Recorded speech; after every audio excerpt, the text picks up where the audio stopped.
নমস্কার, বন্ধনার হেসেলে আপনাদের সবাইকে স্বাগত। আজকে আমি পাবদা মাছের তেল ঝাল বানাবো। পাবদা মাছের তেল ঝাল বানানোর জন্য মাছগুলোকে পরিষ্কার করে ধুয়ে নিয়েছি, একটা প্লেটে নিয়ে নিয়েছি। তার মধ্যে দিয়ে দিয়েছি কিছুটা পরিমাণে নুন দিয়েছি, হলুদ দিয়েছি, সামান্য একটু কাশ্মীরি লঙ্কার গুঁড়ো দিয়েছি কালারটা আসার জন্য সুন্দর। আর উপর থেকে আমি কাঁচা সরষের তেল দিয়ে মাছগুলোকে এভাবে মেখে রেখে দেবো।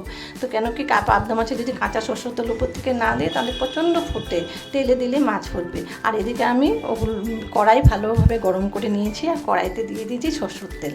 এভাবে সরষের তেল দিয়ে কড়াইতে তেল গরম হওয়ার পরে এক এক করে মাছগুলোকেও দিয়ে দিয়েছি। আর মাছগুলোকে দিয়ে আমি এভাবে উঠিয়ে নিলাম। বাকি মাছ যে কটা ছিল সেগুলোকে দিয়ে দিলাম ভাজার জন্য। মাছ ভাজতে ভাজতে এদিকে আমি কালো শস্য আর সাদা শস্যকে একটু ভিজিয়ে রেখেছিলাম। 3টে কাঁচা লঙ্কা নিয়েছি, এগুলো একটু শিলনোড়াতে ভালোভাবে বেটে নিয়েছি। হ্যাঁ, আর এদিকে আমি দেখুন মাছগুলো আমার হয়ে গেছে ভাজা, সুন্দর একটা হালকা গোল্ডেন কালার এসছে। মাছগুলোকে তেলের থেকে তুলে নিয়েছি।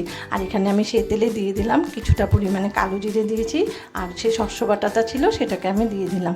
দিয়ে আমি এভাবে একটু উপর থেকে আমি দিয়ে দিচ্ছি হাফ চামচ হলুদ আর স্বাদ মতো নুন দিয়েছি, কারণ আমি শস্য বাটার সময় একটু নুন দিয়েছিলাম, তাই খুব বেশি নুন দিলাম না।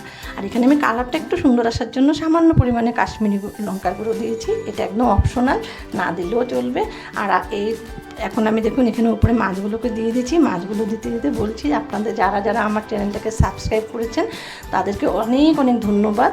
আর আমি সামান্য একটু দেখুন জল দিয়ে এটাকে একটু মাখো মাখো করেছি, যেন মাছের থেকে তেলগুলো যখন বেরিয়ে আসবে সাইড দিয়ে, সেই সময় আমি গ্যাসটাকে বন্ধ করে উপর থেকে একটু ধনে পাতা, 2টো কাঁচা লঙ্কা ছিঁড়ে দিয়ে একটু 5 মিনিট বন্ধ করে দিয়েছি।